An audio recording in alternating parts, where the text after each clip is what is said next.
Once in a while, there comes a game that just grabs your attention instantly. You watch a trailer, see some kind of preview about it, anything. It just lands in your lap as a must play immediately. This was the case for Omori for me. Many people were eagerly awaiting for this game for years and even clowning how it would never see the light of day. I managed to miss all that discourse somehow. Kind of crazy come to think of it, as there would not be a day that passed by without me seeing people clowning on how Elden Ring or Silksong or Bayonetta 3 would never be released. The moment I saw a trailer for Omori was when I was looking for some news for a now defunct news show I hosted back in 2020. This was the release date trailer, dated December 25th, 2020. Exactly 5 years ago.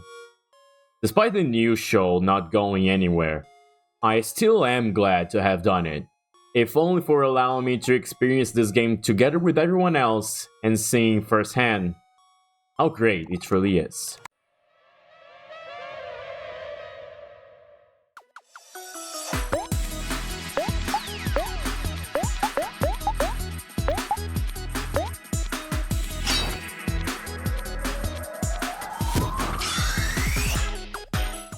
Omori, before becoming a game, was actually a webcomic made by OMOCAT starting at the end of 2011.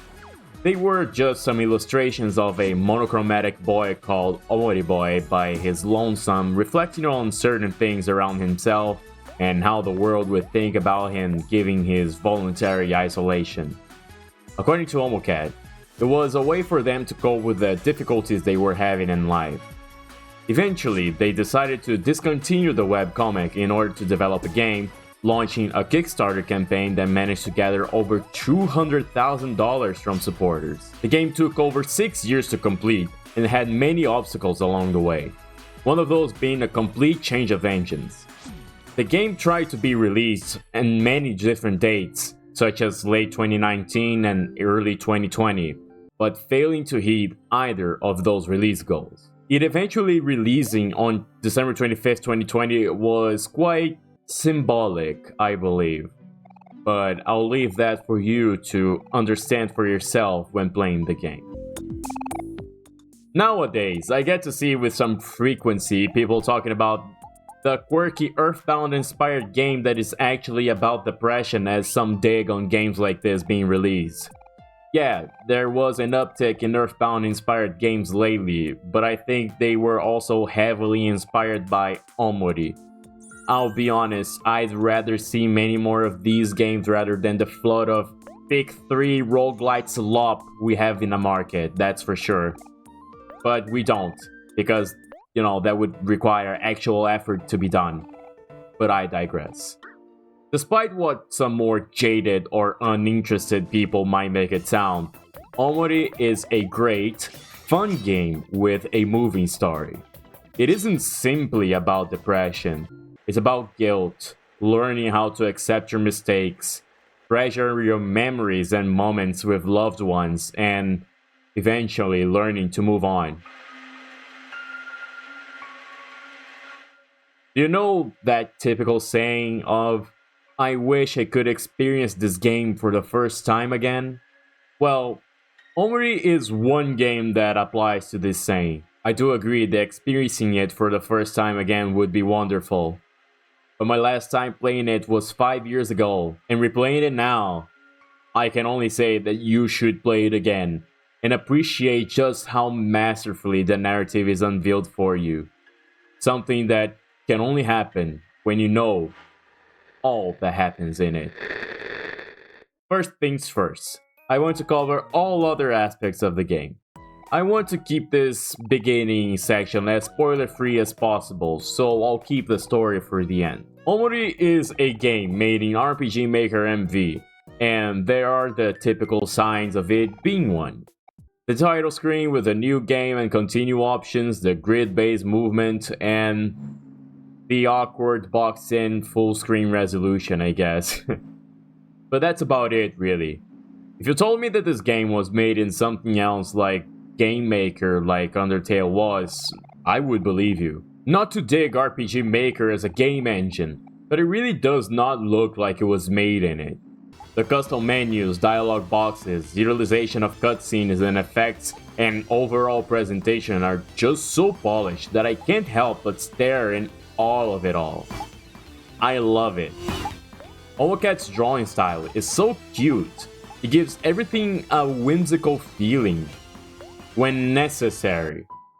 Because when the tone shifts to its more darker and mature themes, you also see a slight shift in color choices that do a good job in camouflaging the overall cutesy line art. The game essentially has three major moods: the whimsical bliss of the headspace, aka the dream world, the reality of faraway town, the bleak despair of black space, and its peppered appearances in headspace. Character designs and color choices follow each of the moods really well, and when things start to clash, you immediately notice how off they are from one another, which not only enhances the uniqueness for each style, but also is thematically relevant.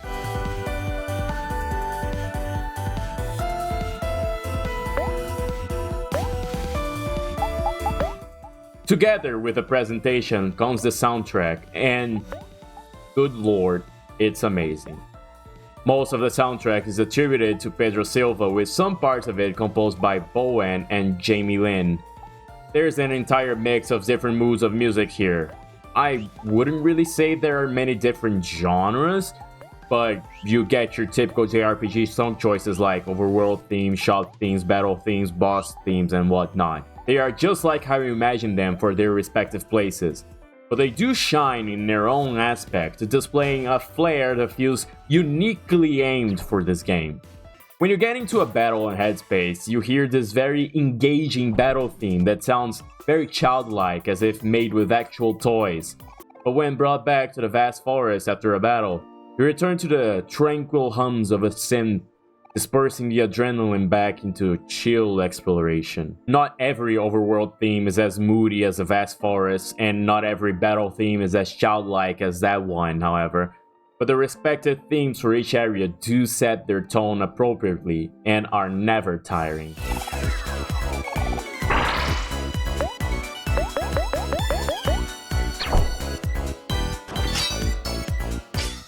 Gameplay is what you expect from a JRPG. You get HP, mana, which is called juice here, experience points that make you go up in level, and equipment you can choose to build your party in a way that fits your playstyle. Each of the four characters have their unique characteristics. Omori is a heavy hitter, and her skills are aimed for dishing out damage and lowering defense. Kel is fast and will most likely be the first to attack. His skills are kind of all over the place, but you know, that checks out actually. Hero is the support. He has the most HP and juice, but is the weakest and slowest. Well, until you get some later items in the game, then he just catches up to everyone else. His skills are aimed towards healing the party, and some other support things aimed towards emotions, and Omori is an all-rounder with his skills turned towards being quite mean actually. So you have skills like Mock, Shun, and Trick that massively decrease the enemy stats if they feel a certain emotion. In fact, it directly affects the stat that should be increased by that emotion. So attack is decreased when angry, speed is decreased when happy, and defense is decreased when sad. Battles also use an energy system. Basically, it starts at 3, and every time one of your party members is hit, you get an extra point.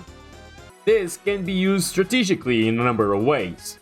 It primarily fuels the follow-up system, which has the chosen character do something depending on who called them, and their reactions are very in line with their characterization, indirectly developing them through battle. It gets progressively better as the game goes on, and is a way to do certain things without using juice, something that is always welcome since energy is a free resource given at the start of a battle. I'll go on a limb and say that Kel's follow-ups are the most useful just because in most normal battles you want to dish more damage, and he's the only one with an AoE attack follow-up with Hero, but all other attacks have their niche uses as well, and it's always good to be aware on how each of them work. When you get 10 energy, you have the option to unleash it, which requires all party members to be alive. This will cause a massive strike to all enemies on screen, and it basically is a comeback mechanic.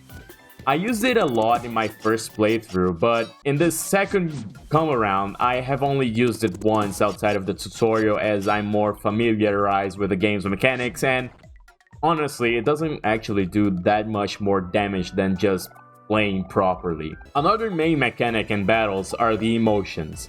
They essentially work as a weapon triangle. Happy beats angry, which beats sad, which beats happy. Each of these emotions have their own stat buffs and debuffs. Happy increases speed and crits while decreasing hit rate, angry increases attack while decreasing defense, and sad increases defense and buffers some health loss with juice while decreasing attack. These emotions can be tripled for Omori and doubled for everyone else, causing even further stat changes, though quite a bit of setup is required to get there. All these mechanics make battles fun to play out, and these typical battles aren't complete pushovers either, making them minimally engaging all the way through and requiring at least a bit of thought over just mashing the X button to attack. Finally, the writing is fantastic. It is humorous when needed, but knows when to take itself more seriously. Many NPCs are wild in headspace and sport that signature Earthbound style writing where the mundane becomes insane. It always brings a smile to my face seeing something like a leaf that absolutely hates bunnies and wants you to exterminate as many as you possibly can. These aren't groundbreaking in creativity, but are creative nonetheless and fit right into the overall theming of where they appear. Much like the artistic choices done for the different moods the narrative brings, the writing will also shift to accommodate these moods. Nothing feels out of place or forced. Additionally, there are small relationship tidbits between NPCs that you get to notice here and there.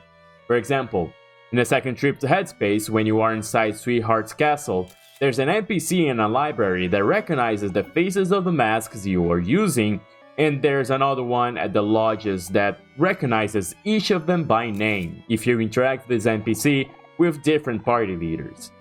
This doesn't just bring characterization to these NPCs, but also turns Sprout Moles, these otherwise comedic throwaway characters, into something deeper than they look at first glance. You even get to see how not every Sprout Mole is deeply mentally challenged, making interactions with them refreshing from time to time.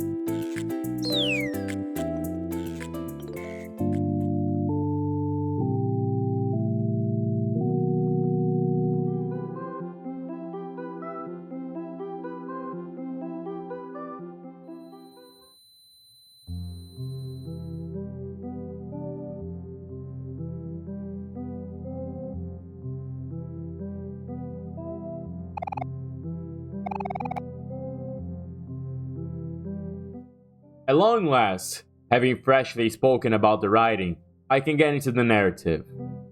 It is amazing.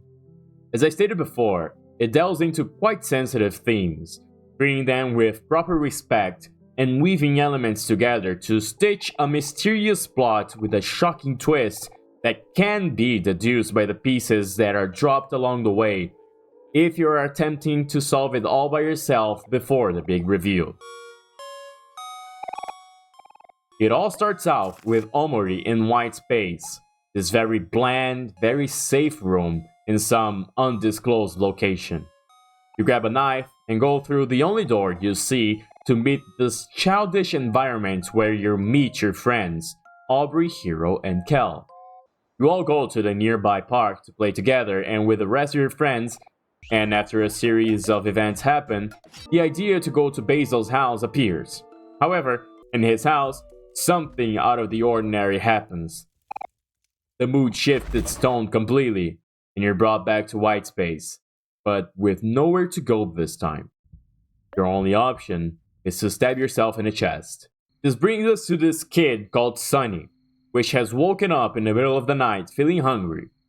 He is all by himself in his house, as your mom is away from town getting things ready for the house move you will be doing in a couple of days. as per the voice messages she has left on the telephone. After fighting your fear of heights to be able to descend the flight of stairs in your house, Sunny tries eating something, cannot hold it in, ends up feeling sick and then goes back to sleep, despite the incessant knocking on the door. We are back once more to white space, but things are now different from before. When getting into the neighbor's room, you find your friends once more that were worried sick about you, being relieved that you are safe and sound. However, the same cannot be said for Basil, that has gone missing. So you and your friends go out on a quest to find Basil's whereabouts and bring him back home. In this game, there are two parallel stories going on.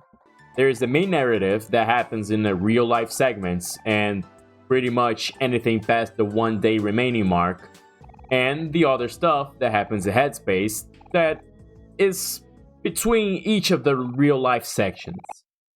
There is some level of intermingling between each of the segments in a thematic sense, which is really nice when you notice those. There are some things that are pretty much in your face, while there are others that require a bit of digging. The parallel narrative that happens in Headspace is basically your typical outing from a JRPG where you need to complete a quest and you help everyone along the way and countless zany events happen. It is not quite as interesting as the main narrative, but it does its job well as a glue between each of the other segments, and it has its highlights with the hilarious writing and memorable characters. The game truly shines in the main narrative though. There is an amazing focus on character development for the main cast through the main branch of the story, but if you dive into subquests you can do throughout the game, you get to see a little bit more of all the people that live in that portion of the town. This isn't simply a tool to develop Sunny, his overall evolution out of his social isolation and growing up from his teenage years, as well as from his past. But you can also see just who were the people that inspired the characters that appear in his dreams, and how they have stayed much similar to how Sunny remembers them, despite the 4 years it has passed since he has left the house. Perhaps the only problem I have with the overall narrative is the pacing, since the main meat of it is spread between Headspace sections that are much longer and tonally different from the rest of the game. You know, like I said, since the writing is exceptional, I don't really mind it that much, as it provides a good amount of time to enjoy the gameplay Omori provides, and to decompress from the stressful and strenuous portions in Faraway Town and other such areas.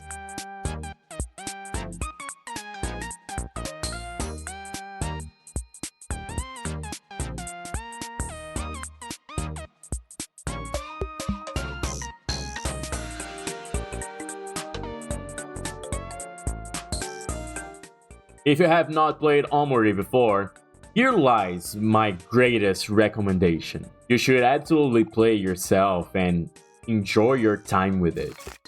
It isn't just touching and emotional. It can possibly also be eye-opening and life-changing for you. Of course, it also is a great JRPG. You can even get some secret super boss fights if you go for one specific route in the story which tests your mettle, scratching that itch for a refreshing take on turn-based combat while being fun and delivering on the story side. If you have already played Omori, however, let me tell you why you should play it again.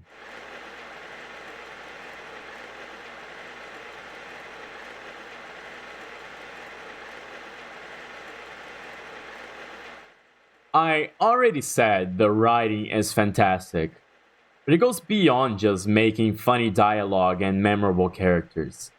Many pieces of the big reveal are spread throughout the story.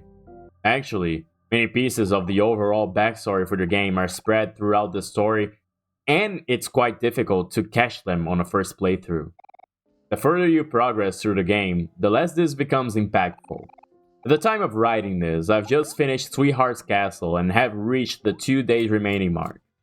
I know that in this day we'll have the event where Sunny jumps into the lake to try and save Basil, and his previous drowning event is hinted in a lost library.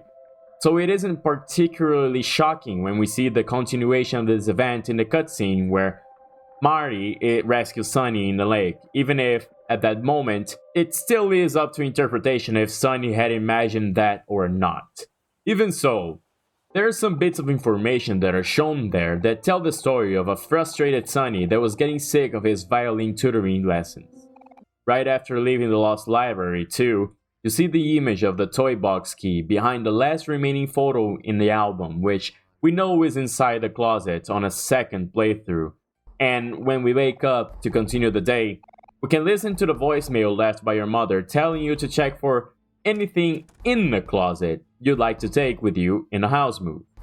In the first time, we would think the only door we see below the stairs is the closet, but on a second playthrough, we know that's the piano room and the closet is on the other side. But the door simply isn't there, completely erased from Sunny's mind to protect him from the trauma. No. What makes a second playthrough so worth doing is noticing and understanding many of the pieces left that might not make much sense initially, but with the proper context, just hit like a truck. What made this painfully obvious and sparked this particular idea for this video was the very first cutscene. It opens up saying, "Don't worry, everything is going to be okay. No matter what happens, promise me that we'll always be there for each other," while depicting a desolate Sunny being comforted by Basil right in front of a door. In the first playthrough, it'll be a long time for the pieces to come together for this opening scene to make any sense, as it'll probably be forgotten by then, or it'll be a blurry memory. You know, that's also pretty fitting thematically now that I say it out loud. But playing it again, we know this is the aftermath of all the events that happened on that fatidical night. Mari's corpse already hangs by the tree, and the two find themselves inside the closet, right after burying the violin within the toy box and putting it away at some hidden corner in the closet. I believe this to be the case, as the closet is dark inside, and there is light shining from below the door's crevice, painting the door black. The black space we experience way into the game's final act has been hinted at since the very start as a representation of the closet, the one place where Sunny buries his memories from the accident and began his disassociation with reality. All this symbolism is completely lost playing this for the first time, but it simply wipes me off my feet when playing the game again. And it's all done in less than a minute. I could really point out many other moments and places in game that have these sorts of flooring moments on a second playthrough that usually go unnoticed. Honestly, I like a lot of the symbolism that is drawn everywhere and starts making sense when you have the brunt of the information to understand their meaning. But I won't. I won't because I'm running out of time to actually get this video out. But also, while writing this, I have realized that it would defeat the purpose of this video. Take this as a spoiler-free review for your second roundabout. From the bottom of my heart, go play it once more. But this time, pay close attention to what you see and keep a discerning eye open. This is an experience that is unlike any other. Thank you for watching. Don't forget to like this video and subscribe to the channel. Merry Christmas to you, and see you next year. Enjoy your holidays.